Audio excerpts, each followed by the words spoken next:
buenas noches, bienvenidos a un nuevo programa de Alta Política, como lo hacemos todos los martes. Estamos en vivo, saliendo para toda la provincia de Salta y la hermana provincia de Jujuy. Quizá usted dirá, bueno, después de la elección y después de todos los análisis, venía lo que se presuponía, algún tipo de cambio en el gabinete. Pero esos cambios en el gabinete también tienen que ver con cierto humor social que se da más allá del mercado en la misma sociedad. Y así pasó con la salida de Guillermo Franco, del que era jefe de gabinete, y entró Adorni. Sale Catalán, que era el ministro de Interior, y entra Diego Santilli. Bueno, después de esa reunión con los gobernadores, que seguramente más allá del famoso Pacto de Mayo, para lograr tener los consensos necesarios, a partir de diciembre se abre esa, diríamos, expectativa respecto de esas leyes que el gobierno va a presentar en función de una modificación en materia laboral, que hay mucho en las redes respecto de esto, cosas que son falsas, cosas que son verdaderas. Lo que sabemos es que se va a modernizar, dicen, el sistema, y que va a ir al Congreso también a que se debate, pero con un número de consenso como para que se apruebe. Después está el tema fiscal, un tema realmente importantísimo, que creemos que sí, la Argentina es uno de los países con más presión fiscal, y en ese contexto veremos qué es lo que queda de esta discusión que hace años se propone pero no se dispone, como se dice. Y por otro lado, pensando que era el tema previsional, pero no, el gobierno anuncia que va a ser la modificación al Código Penal. Veremos también un tema que también de gran discusión, de histórica discusión, inclusive con las distintas, diríamos, variantes que tiene el derecho, garantismo, no garantismo, bueno, las cosas que usted y yo conocemos respecto de algo que es muy sensible también. Pero de eso se trata. Por eso hoy dijimos, bueno, si es por el lado de la economía, vamos a hablar con Valeriano Coll, que le vamos a preguntar a él, que es un especialista, qué es lo que está leyendo respecto de los números, el dólar que quedó ahí. Cuando salió Franco subió un poquito, por eso digo, el humor social a veces tiene que ver inclusive con algunas cuestiones de índole económica o que repercuten en el mercado. Franco, un hombre realmente que fue clave en estos 2 años de gobierno de Milei, y creo que con un consenso por parte de la sociedad muy importante, por un hombre de diálogo, un hombre con principios y valores que heredó él de su vida política y que los pudo volcar también, yo creo, dentro del contexto de este nuevo espacio, entre comillas, anarcocapitalista, libertario. Y por otro lado, bueno, lo de Santilli, que había sido históricamente un dirigente del PRO con origen en el justicialismo, que logra este triunfo en la provincia de Buenos Aires y sin asumir como diputado nacional le dicen: vení para acá, vas a ser el nuevo ministro del Interior, te vas a ocupar de acordar con las provincias, con los gobernadores, bueno, todo lo que hoy se proponen para llevar a extraordinarias a partir del 10 de diciembre para que rápidamente esas leyes puedan estar promulgadas por el Ejecutivo.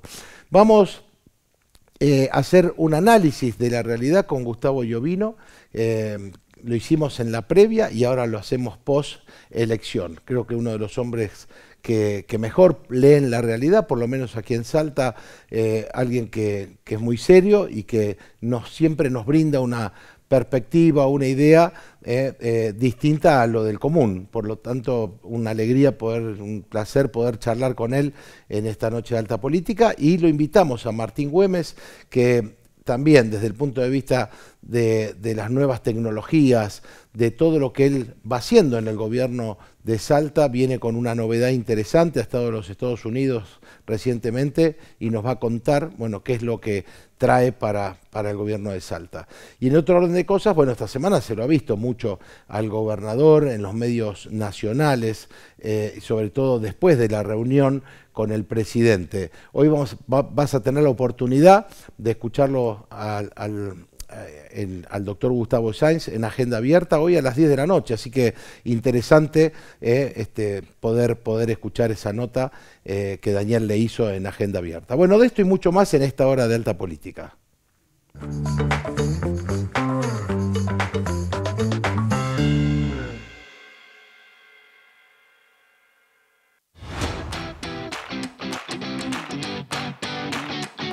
Desde el inicio de la gestión entregamos más de 4.250 viviendas, más de 6.500 escrituras pertenecientes a terrenos y viviendas. Estoy re emocionada, re feliz, me voy a conocer mi casa. Contenta porque ya el terreno, gracias a Dios, es mío. Estoy contenta, agradecidísima. El gobierno también que pudo hacer posible todo esto. Cada vez son más las familias salteñas que cumplen el sueño de la casa propia. Hechos, no palabras. Gobierno de Salta. ¿Sabías que el mosquito que transmite el dengue nace en tu casa? No hace falta mucho. Un balde con agua, una maceta olvidada, una tapita. Ahí empieza todo. Por eso, la prevención está en nuestras manos. Tapa los recipientes, tira lo que no uses, lava los bebederos de tus animales y gira todo lo que pueda juntar agua. Es algo simple, pero hace la diferencia. Si cada uno cuida su casa, cuidamos entre todos la salud de toda la ciudad. Municipalidad de Salta.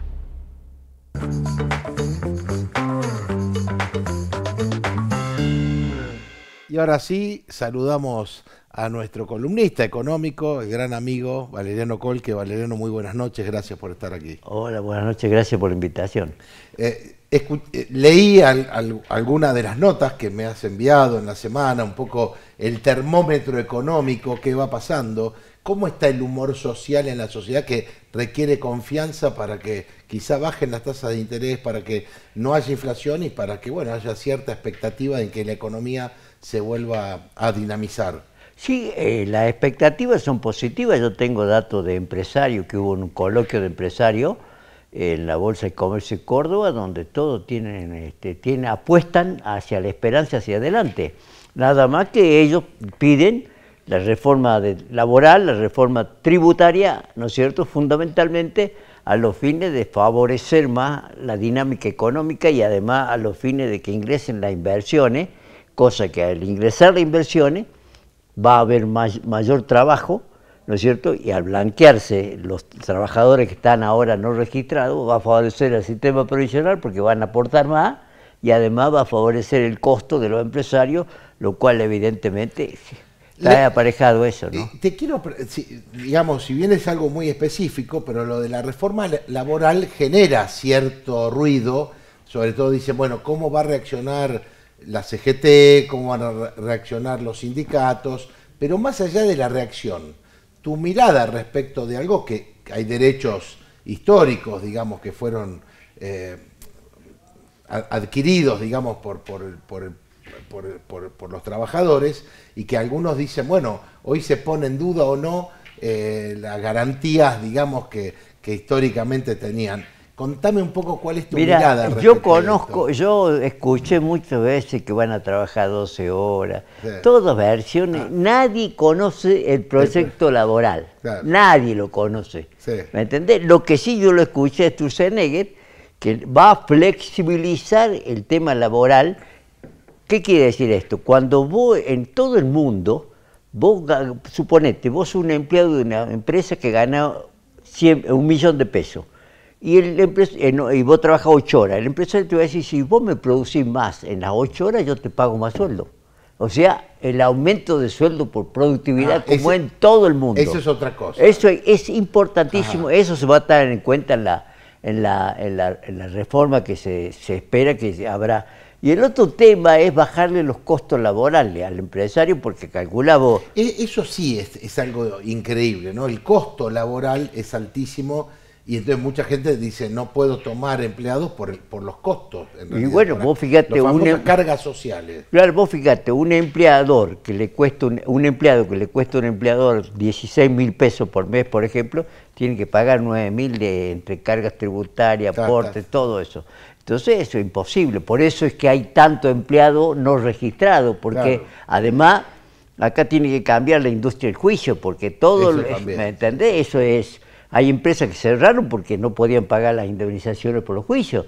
Esto también da la impresión de que, bueno, los sindicalistas se van a oponer siempre. En la época de Alfonsín, cuando salió la ley Muchi, se opusieron. Sí, salvo que este argumento, que es importante, el de que hay tanta gente que está en negro, como se dice habitualmente, y que quiera pasar, digamos, a tener un sistema donde pueda tener una obra social, jubilación, un aporte jubilatorio, quizá eso, bueno, sea parte también del acuerdo que se pueda arribar.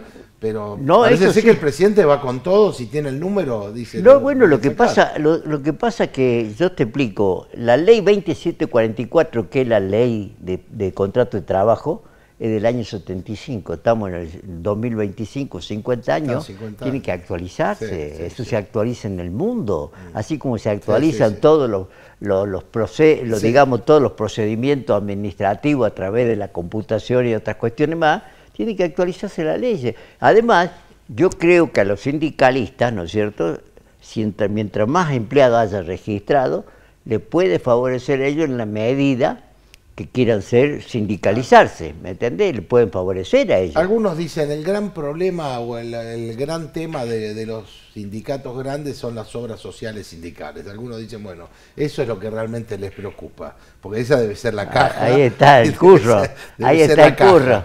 Pero eso es lo que sale en los medios. Hay que ver si después sería interesante invitar a algún sindicalista serio que pudiera contarnos cuál es su posición. Bueno, pero es que además tendría que existir la libre elección del empleado a la obra social. Claro, también. Vos, por ejemplo, si vos querés estar en determinada obra social, bueno, te adherís vos. Sí, ¿me entendés? También. Entonces eso debería ser así, no tendría que ser compulsivo. Sí, ¿me entendés? Por ejemplo, te doy un caso. El caso de los empleados tabacaleros. Ellos pagan el 2% de cuota sindical, los que están sindicalizados. Sí.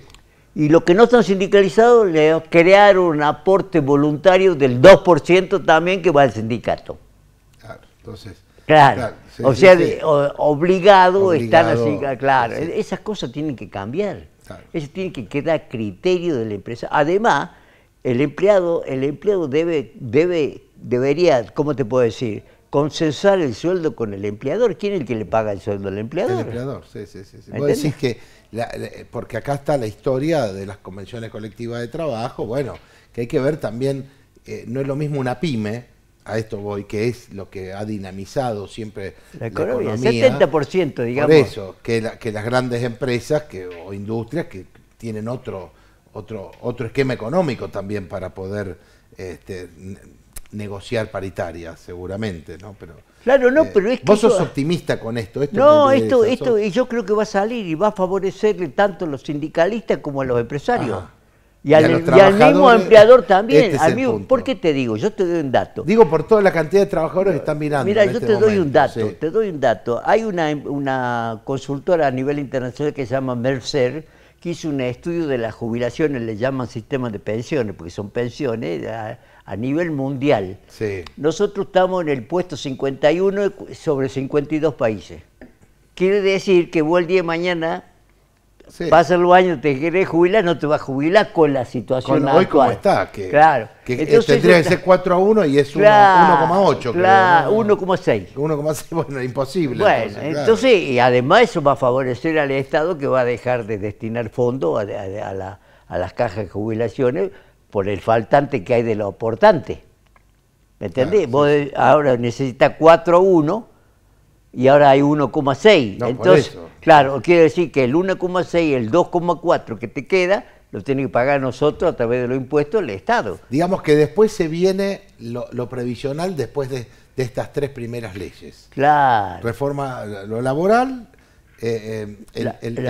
Además eso va a satisfacer el tema de los jubilados porque va a haber mayor aporte a las cajas y se puede mejorar la haber del jubilatorio. Bueno, esperemos que así esa es la ley que, bueno, en la medida que vos pongan más aportante al sistema jubilatorio, va a favorecer a los jubilados, porque va a entrar más dinero, con ese más dinero le podés pagar una mejor jubilación. digamos que sería un circuito más virtuoso del que tenemos, del que existe hoy. Bueno, Así es. ojalá que... ¿Te sorprendió el triunfo así que lo sorprendió al mismo presidente? Digamos, el triunfo digo porque 41%, más allá de que es en la historia nuestra de la democracia una de las elecciones con menos participación también, ¿no? No, bueno, pero Eso también. se hablaba de que si había menos participaciones iba a desfavorecer al gobierno, Sí, fue al revés. Al revés, en realidad. Por Claro, eso digo, bueno, pero lo que pasa es que el tema, ¿sabe qué? Que si vos analizás los principales contrincantes dentro de las elecciones, que era Fuerza Patria, ¿cómo Sí, se llama? sí, bueno, el y la kirchnerismo. tercera vía que se creó con los gobernadores Sí. del centro, con Schiaretti sí, a la cabeza, sí. ¿no es cierto? ¿Cuál es la propuesta? Hay que frenar a Milei, hay que voltear a Milei, hay que cortar. ¿Cuál era la propuesta? Era esa. ¿Me entendés? Además la gente vio eso, dice, escuchame, esto me están diciendo, la Libertad Avanza, me están diciendo que van a cambiar la ley laboral, que van a hacer la reforma estructural y todo esto, y allá me dicen que hay que voltearlo a Milei, que hay que frenarlo a Milei, que hay que un montón de cosas. Claro, no había propuesta. Claro, pero además la gente analiza y dice, nosotros estamos en problemas por esto que tuvieron hace muchos años. Sí, sí, sí. Y ahora, ¿cuál es la propuesta? Ninguna. Entonces van a volver ¿para qué? No, claro. Ahora, te digo, hay empresarios que le dan un cheque grande a favor de las medidas económicas de Milei. ¿Cómo olfateás eso hoy? ¿Cómo olfateás al empresariado? ¿Cómo ves el tema de las tasas hoy? Hoy están bajando las tasas de interés, producto de que el Banco Central está comprando dólares. Ajá. Y al comprar dólares libera pesos, cosa que lo había restringido antes de las elecciones para que la gente Sí. no se vaya al no se dólar. vaya al dólar. Entonces, al restringir la masa monetaria en peso, tenés que subir la tasa de interés para que... Que se quede en plazo fijo. Claro, ¿me entendés? Pero bueno, el argentino tenemos la idea de la dolarización en todo tipo de elecciones, y eso se debe Sí. a que en la Argentina no hay política de Estado. ¿Por qué no hay política Porque el peso en la Argentina, por ejemplo, las propiedades se compran en dólares. Bueno, ahora lo que tasadas se en viene ahora, tengo entendido, es lo que se llama, por ahora, a pesar de que Trump dijo que sería bueno dolarizar la economía en varios países. Sí, sí, sí. Bueno, pero se eso, lo escuchó así. pero eso va, Lo soslayó.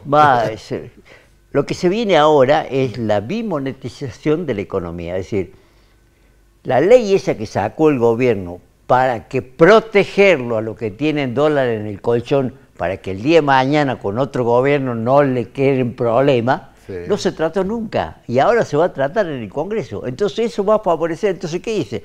Yo voy a sacar los dólares, total, ahora hay un tope de 50 millones, puedo ¿Qué declarar... fue una suerte de blanqueo? Una especie de blanqueo para que vos, hasta 50 millones, vos en tu caja Sí, de ahorro, en sí, tu sí. cuenta, vos podés disponer y nadie te va a decir de dónde sacaste los 50 millones. Ahora, anteriormente compraba 200 dólares, Sí, te decía ¿y de dónde dónde sacaste estaba? los 200 dólares, Sí, la por- plata para comprar los 200 Sí. dólares. Bueno, esa ley es para que justamente los que tengan dólares en el colchón, Eso va a salir, decís vos. eso va a Otra salir propuesta. y además eso va a generar la bimonetización de la economía. ¿Por qué? Entonces yo voy a tener dólares y quiero comprar un auto, no tengo necesidad de ir a cambiar los dólares por pesos, puedo pagarlo en dólares o en pesos. Directo. Eso se llama bimonetización de la economía. Sí. Al haber esa bimonetización de la economía, al ingresar dólar a través de la salida del colchón, entonces va a bajar más la tasa de interés. Bueno, vos fíjate que... Qué importante para la producción, ¿no? No, Cuando no, uno pero es piensa, que bueno, además vos fíjate que terminado el ruido electoral, los mercados se aquietaron, y ¿a dónde se queda reflejado la quietud de los mercados? A través del riesgo país, que bajó Sí, a que bajó, 655, estaba en Ahora, 1100.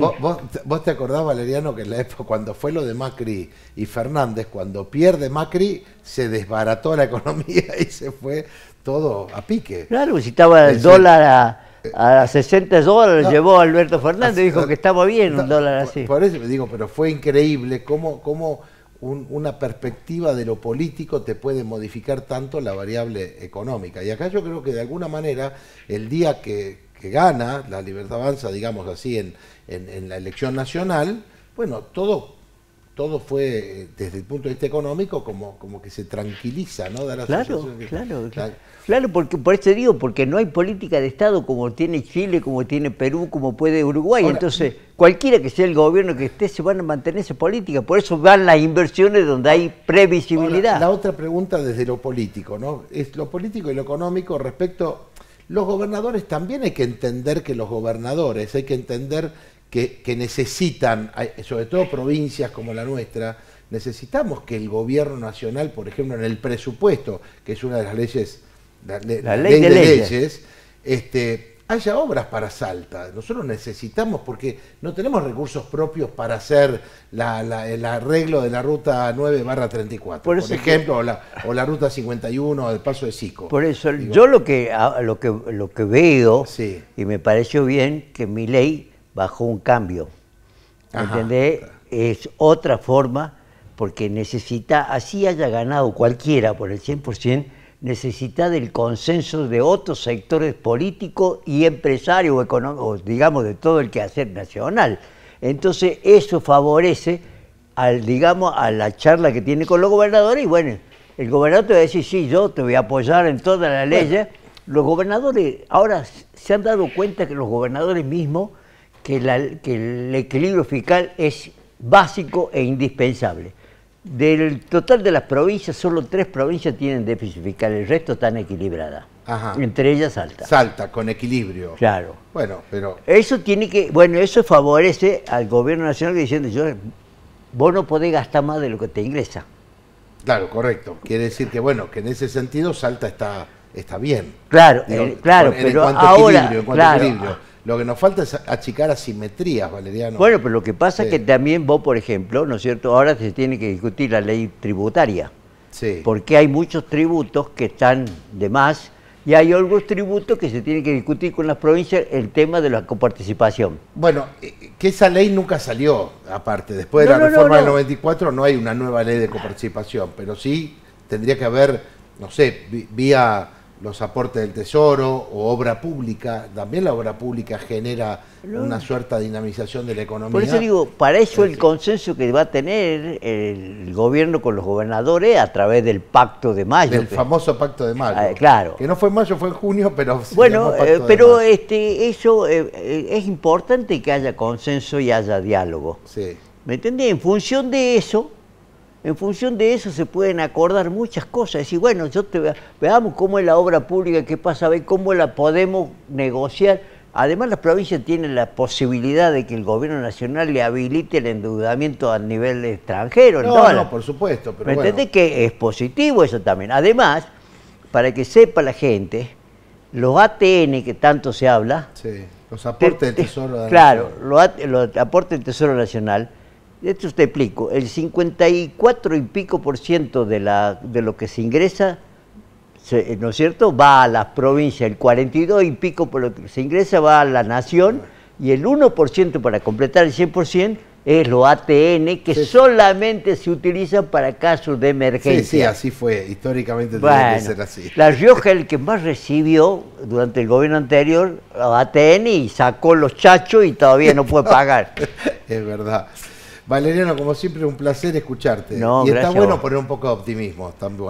Bueno, hay viene que. bien, Lo que un pasa es que optimismo. nada se puede hacer de la noche a la mañana. Es verdad, también. Como decía los alguna argentinos presidenta, esto no es mágico. Somos muy exitistas y uno siempre, pero es verdad que siempre hay que ver de dónde venimos. Y ¿no? venimos hacia 70, 80 años para atrás, para Vos atrás, para tampoco atrás. tanto, pero bueno. No, digo, no, tampoco. sí, Yo sí. diría 50, pero bueno. Bueno, no importa, así sean 20. Sí. ¿Me entendés? Entonces vos en algún momento tenés que decir, che, basta con partir esto, de hay ahora. que cambiemos. Para eso necesita el consenso de todos, ¿no? Gracias, Valeriano. No, gracias a vos por llamar. Vamos a ir a una pausa y enseguida continuamos con más Alta Política.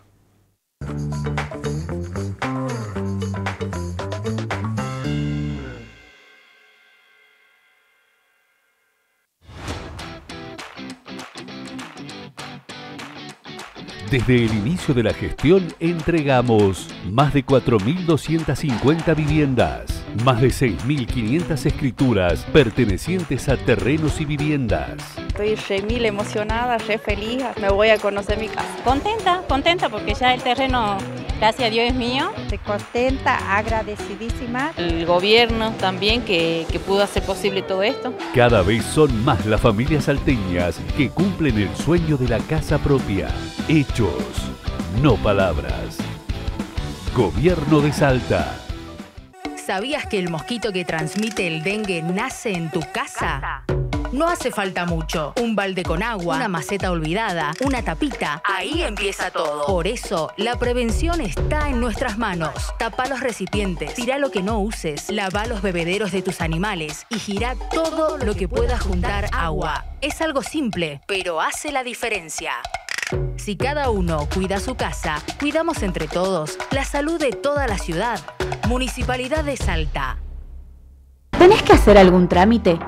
¿Necesitas asesoramiento para resolver algún problema de familia o vecinal? ¿Sufriste un siniestro vial? ¿Estás atravesando alguna situación de violencia de género?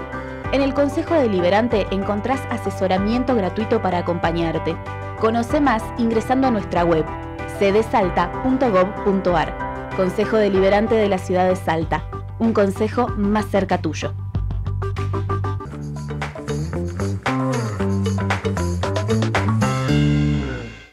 Y continuamos con más Salta Política y como habíamos anunciado, los saludamos al licenciado Gustavo Iovino. Gustavo, muy buenas noches, gracias por estar aquí. ¿Cómo andás, Andrés? ¿Bien? Pero muy bien, cuando arrancaba, viste, el programa, digo, qué difícil es hacer análisis en una Argentina donde todo es tan dinámico y todo muy volátil. Sí. Entonces yo te quería preguntar, Gustavo, entre otras cosas, la idea era un poco en lo que nos dejó esta elección.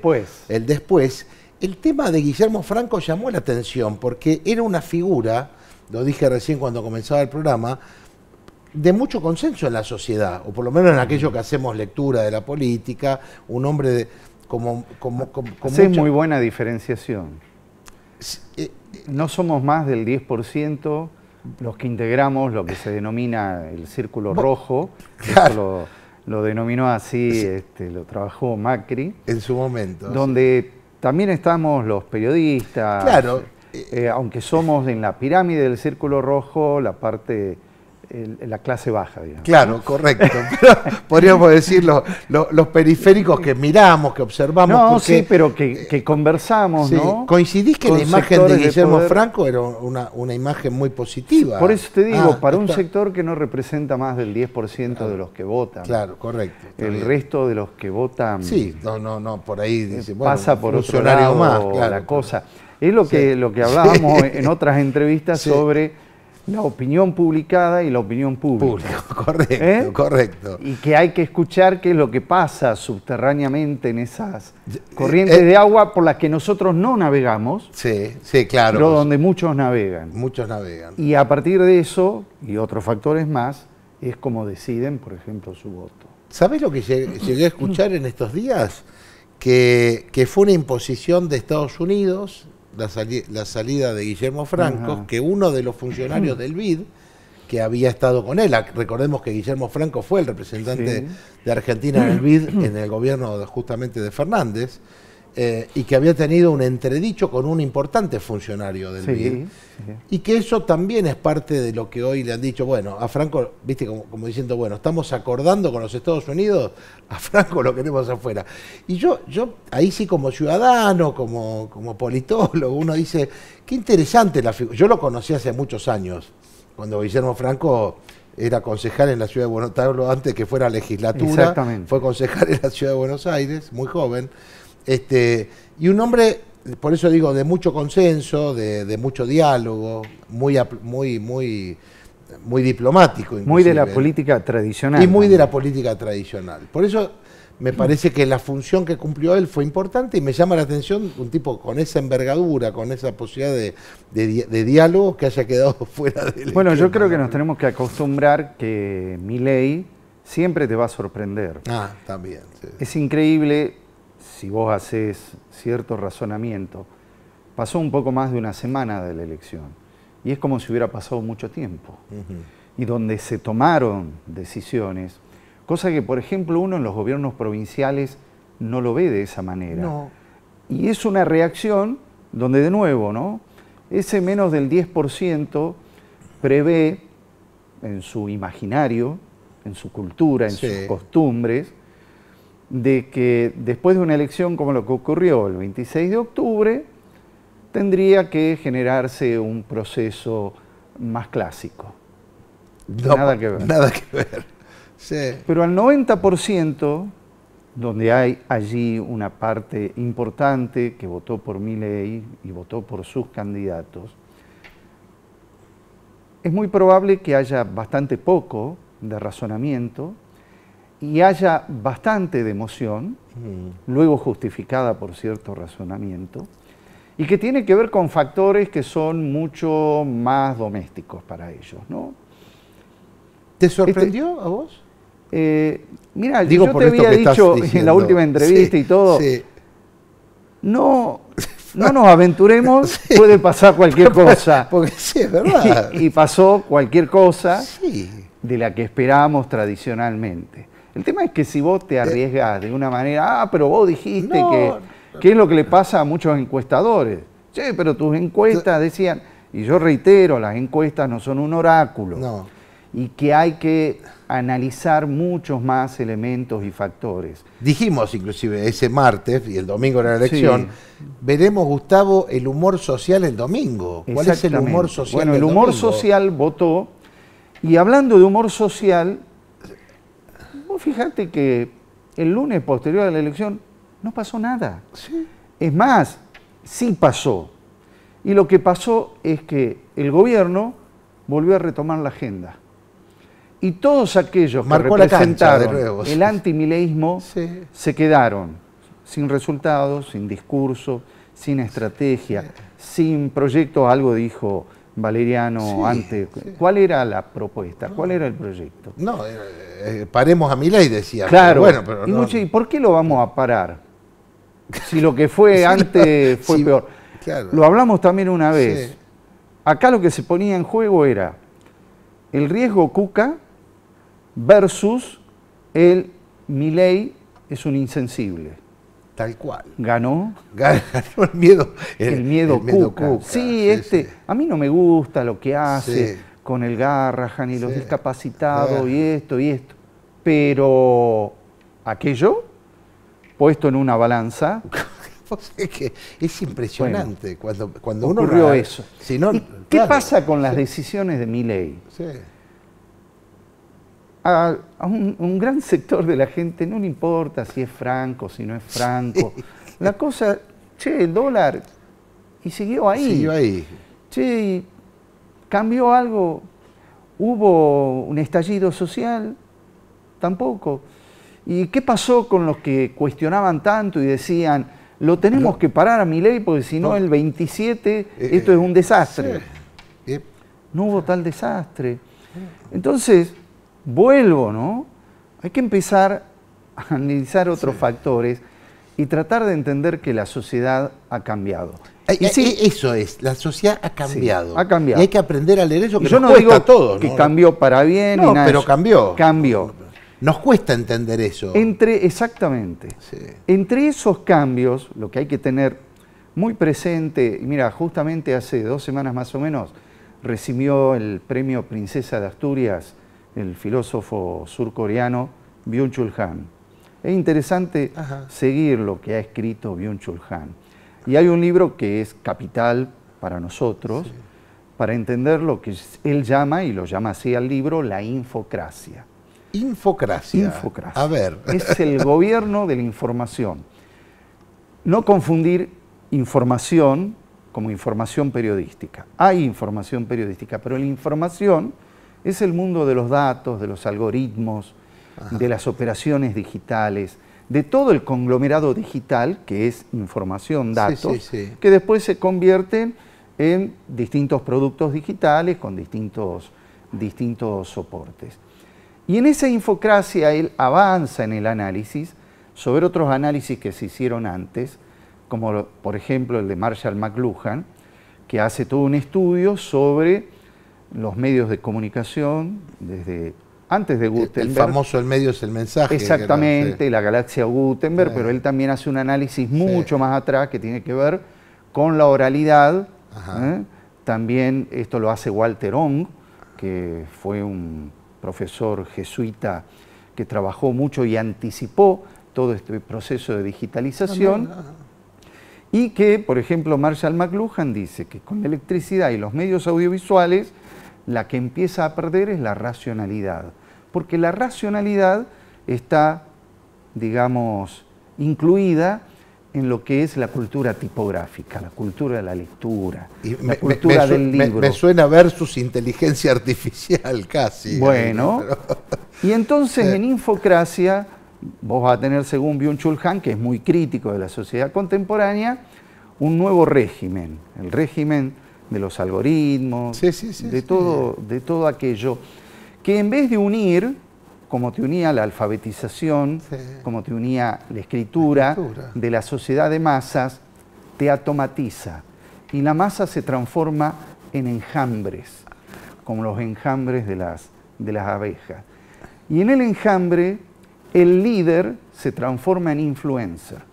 Vos fijate, imágenes muy fuertes que todos criticamos desde cierta ortodoxia. Milei en el Movistar Arena. Sí, con esa actitud, ¿viste? Bueno, el sector mayoritario que se identifica en los enjambres lo vio de una manera distinta.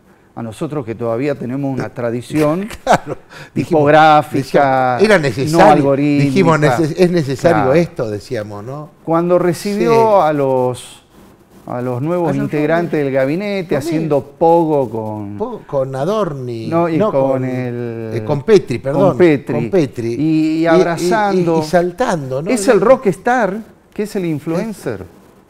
Vos es que, entonces, claro, estamos viviendo... Qué difícil. A ver, para mí es un tiempo fascinante para poder ver, observar todo esto, de cosas que puedo estar más de acuerdo o no de acuerdo, pero yo no soy el que organiza la sociedad. No, pero está bien, la sociedad es lo que hay. Pero estás haciendo un muy buen resumen.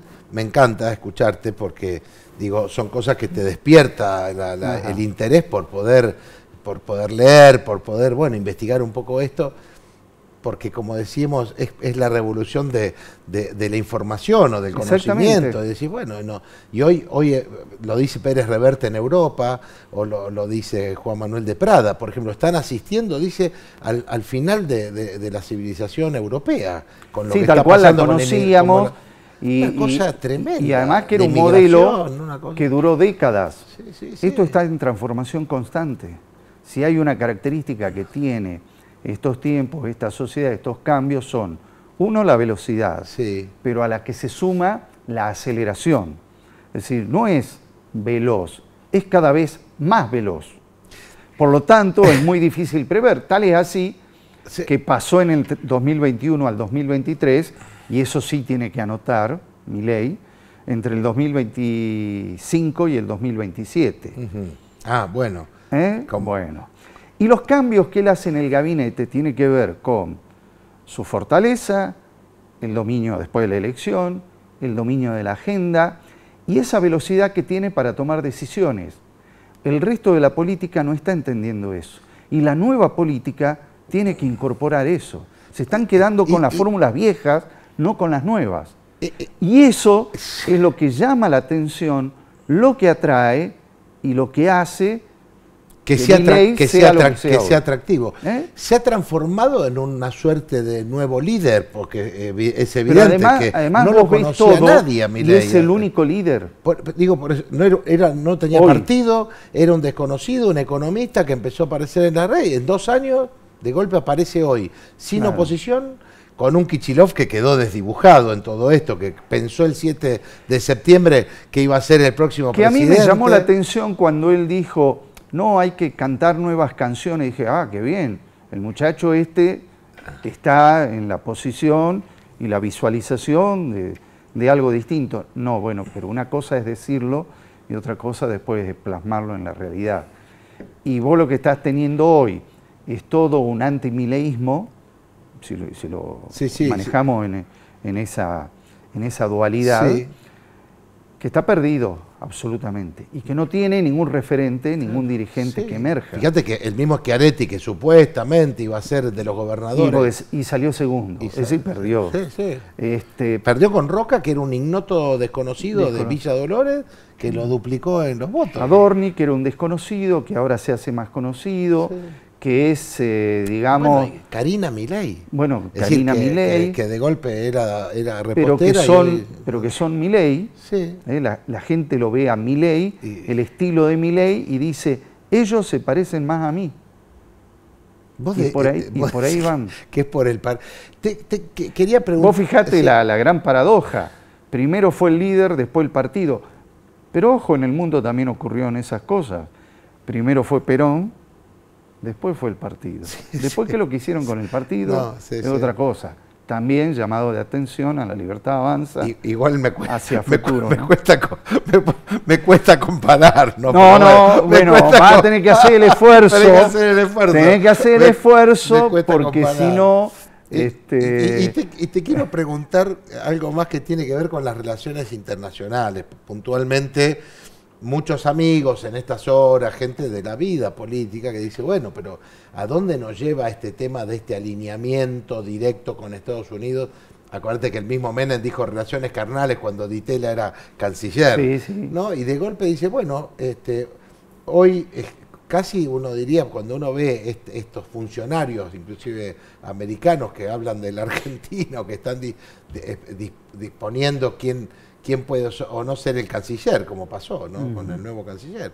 Uno dice, ¿no estaremos entregando, algunos dicen, deuda por territorio? ¿Viste? Como diciendo, una pérdida de soberanía. Algunos se preguntan eso, ¿no? Pero bueno. Bueno, se tienen que preguntar qué valor tiene hoy el territorio. Bueno, te quería preguntar eso. Capaz que...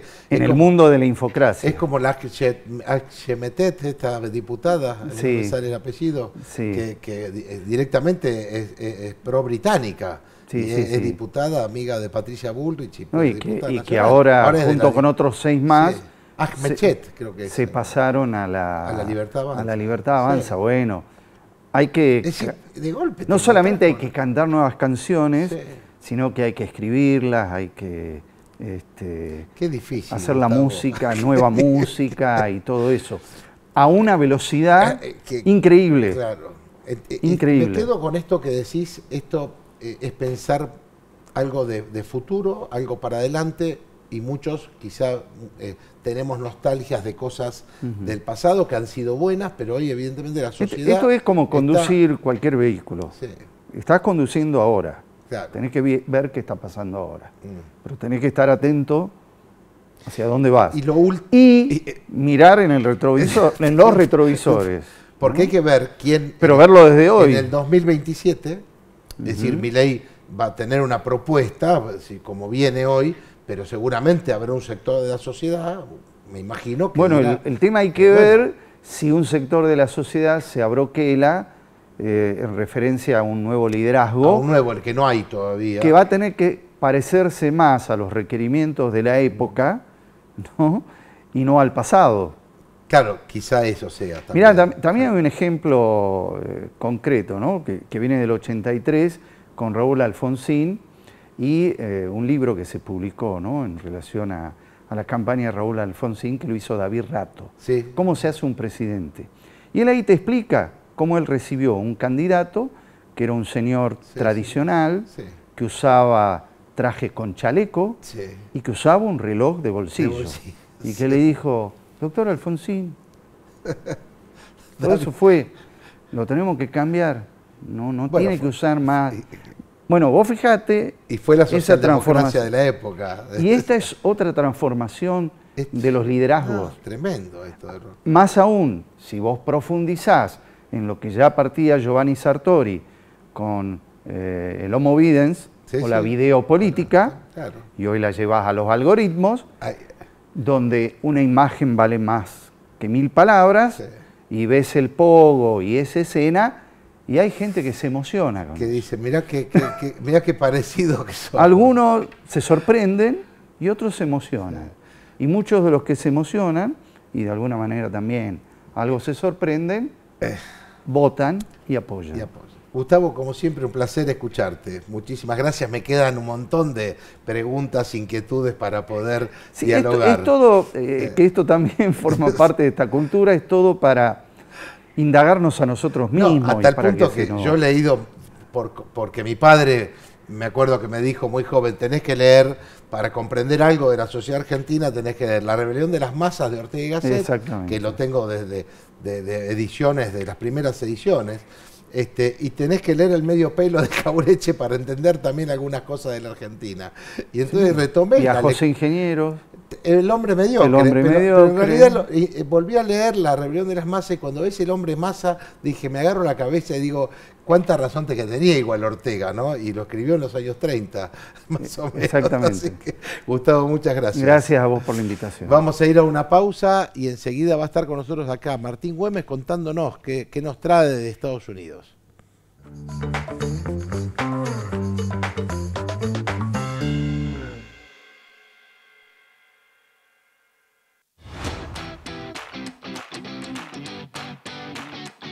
Desde el inicio de la gestión entregamos más de 4.250 viviendas, más de 6.500 escrituras pertenecientes a terrenos y viviendas.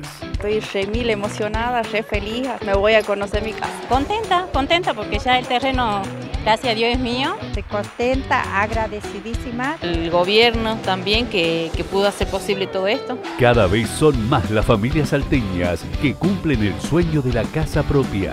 Hechos, no palabras. Gobierno de Salta. ¿Sabías que el mosquito que transmite el dengue nace en tu casa? No hace falta mucho. Un balde con agua, una maceta olvidada, una tapita. Ahí empieza todo. Por eso, la prevención está en nuestras manos. Tapa los recipientes, tira lo que no uses, lava los bebederos de tus animales y gira todo lo que pueda juntar agua. Es algo simple, pero hace la diferencia. Si cada uno cuida su casa, cuidamos entre todos la salud de toda la ciudad. Municipalidad de Salta. ¿Tenés que hacer algún trámite? ¿Necesitas asesoramiento para resolver algún problema de familia o vecinal? ¿Sufriste un siniestro vial? ¿Estás atravesando alguna situación de violencia de género? En el Consejo Deliberante encontrás asesoramiento gratuito para acompañarte. Conoce más ingresando a nuestra web cdsalta.gov.ar. Consejo Deliberante de la Ciudad de Salta. Un consejo más cerca tuyo.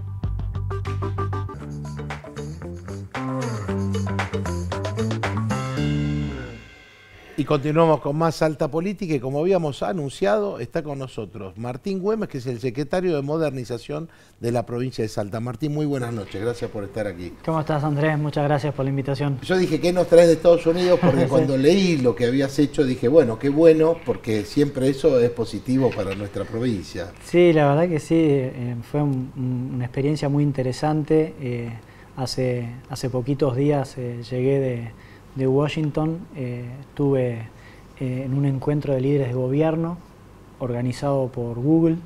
Google becó a 2 argentinos, uno fui yo, otro el secretario de Seguridad de un municipio importante de la provincia de Buenos Aires, y estuvimos, la verdad, compartiendo iniciativas muy interesantes con gente de todo el mundo y en el marco, ¿no?, de un encuentro donde esta, que es una de las empresas que están liderando la transformación tecnológica en el mundo, sí, compartió con nosotros y sobre todo con líderes del gobierno americano, tanto el federal como de los distintos estados, sí, y de los condados, que es como se organizan ellos, las tendencias y las cosas en las que están trabajando, ¿no? ¿Con qué te sorprendiste, digamos así? Muchas cosas, sí, pero algo que digas, bueno. La verdad, la inteligencia artificial...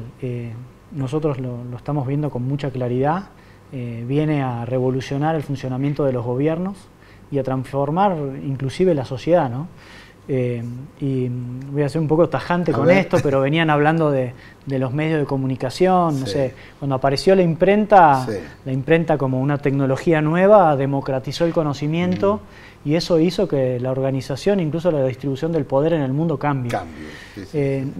Nosotros creemos que esta tecnología es algo similar, que va a modificar mucho.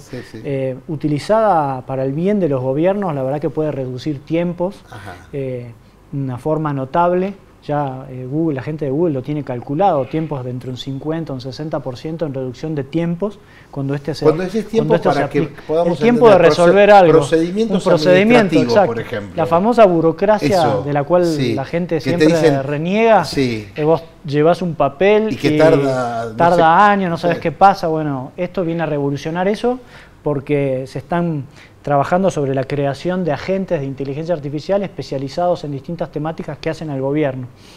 Eso por un lado, y después algo, me preguntaste sorprendido, y estas empresas están trabajando mucho en lo que es la hiperpersonalización de la atención, le llaman. Es decir, con todos los datos que tienen, sí, coordinan con los gobiernos para que vos seas atendido por un asistente de inteligencia artificial que ya tiene un montón de datos sobre vos. Porque Google sabe que estoy acá ahora, con Android sabe que estoy acá ahora. ¿No se pierde la privacidad? No, sabe qué cosas busco. ¿Se pierde la intimidad o la privacidad de las empresas te aseguran que no, que ellos, ¿viste? Que hay cierto resguardo. No, hay un fuerte resguardo. O nos volvemos... De hecho, se han convertido en empresas no solo de datos, como hablaban recién con Gustavo, sino de ciberseguridad, ¿no? Ajá, correcto. Para empresas como Google o Meta, la confianza de la gente en ellas es crítico. Claro, si no, vos no enviarías conversaciones privadas por un WhatsApp si no confiaras en Meta. Que está resguardada esa conversación. O tal vez estás dispuesto a asumir el riesgo a cambio de poderte comunicar con eficiencia, o de entretenerte o informarte o formarte con eficiencia. Es el mundo nuevo en el que estamos. Yo creo que con sus pros y contras nosotros entendemos que tenemos que abrazar la tecnología para generar oportunidades, ¿no? Porque hoy con la inteligencia artificial se pueden mejorar muchísimos procesos. Nosotros ya estamos en el gobierno con pruebas pilotos. Tenemos un sistema que se llama Ecosistema de Documentos Digitales Inteligentes, que lo que hace es digitalizar expedientes.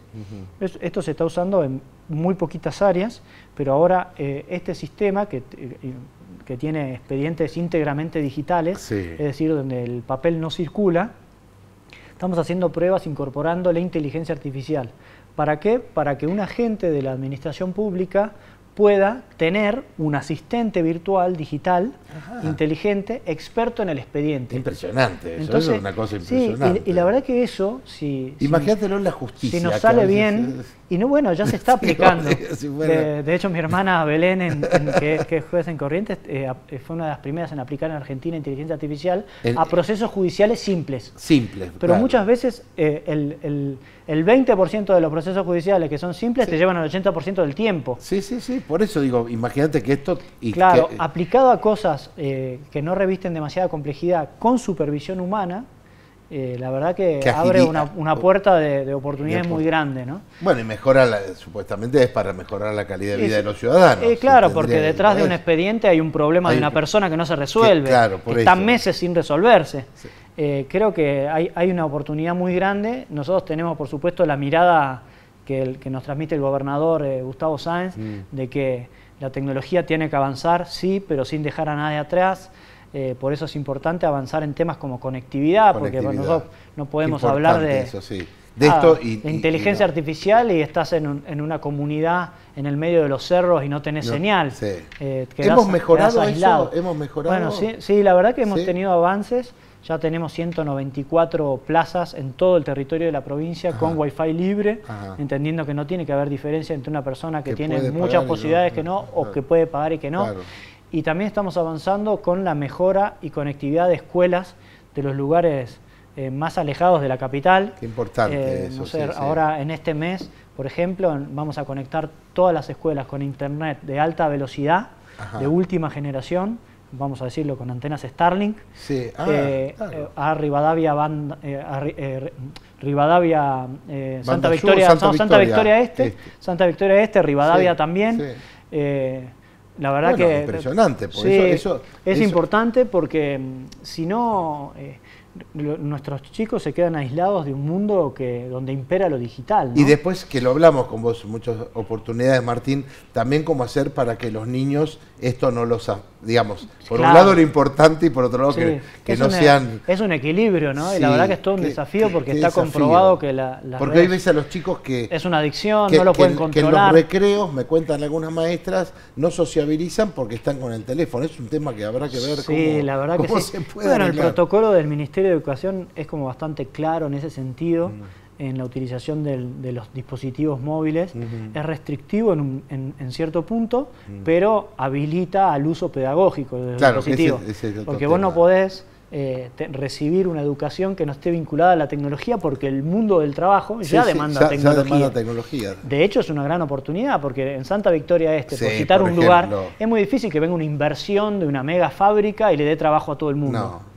Eso no va a suceder. Sí. Ahora, con una antena y un teléfono celular, Podés llegar vos podés llegar a formarte y para trabajar tener desde un ahí. trabajo digamos. remoto ahí. Desde ahí, hacer algo perfectamente. ahí. Yo pensaba, ¿no? Digo, y lo hablábamos recién con Gustavo, es tan vertiginoso esto de la tecnología que cómo haces para que no quedarte atrás, sí. ¿no? Por eso me parece importantísimo esto que haya sido becado, Martín, y que podamos los salteños recibir estos que, bueno, que vos lo vas a, y lo venís haciendo hace mucho tiempo, ¿no? En tu tarea de secretario. Sí, la verdad que ver casos de cosas que ya están probadas en el mundo, que funcionan, también corroborar que vamos por un buen camino, que tenemos que acelerar más, porque la verdad que hoy hay un Estado que necesita todavía modernizarse, pero muchísimo. Hay muchas áreas que siguen trabajando con papel, hay trámites que siguen siendo muy lentos. Pero vos estás detrás, pero me consta que estás detrás. Esto es todo un cambio cultural muy fuerte, muy difícil, pero que nosotros hemos elegido recoger el guante y dar la pelea contra la burocracia, pensando siempre en la gente, ¿no? Que detrás de un expediente, papel que va girando de lugar en lugar, hay un problema, hay alguien que está esperando. Y que está esperando. Muchísimas gracias, Martín, como siempre un placer y lindísimo esto que ha pasado, bueno, como siempre, tratando, decimos, de poner un granito de arena, ¿no? Sí, la construcción de una Salta que sea más justa, más desarrollada y bueno, me consta que lo venís haciendo hace años. Una linda experiencia y además importante, bueno, para mí formarme en lo más posible, ¿no? Sea en Estados Unidos o en donde sea, para dar la mejor respuesta a los salteños, ¿no? Gracias, Martín. A vos. Nos tenemos que despedir. Como siempre, agradecemos a la gente de Orán, de Rosario de la Frontera, a todos los que nos acompañan, ¿no? En esta hora de alta política. Que tengan una muy buena semana. Nos volvemos a ver, si Dios quiere, el martes próximo a las 20.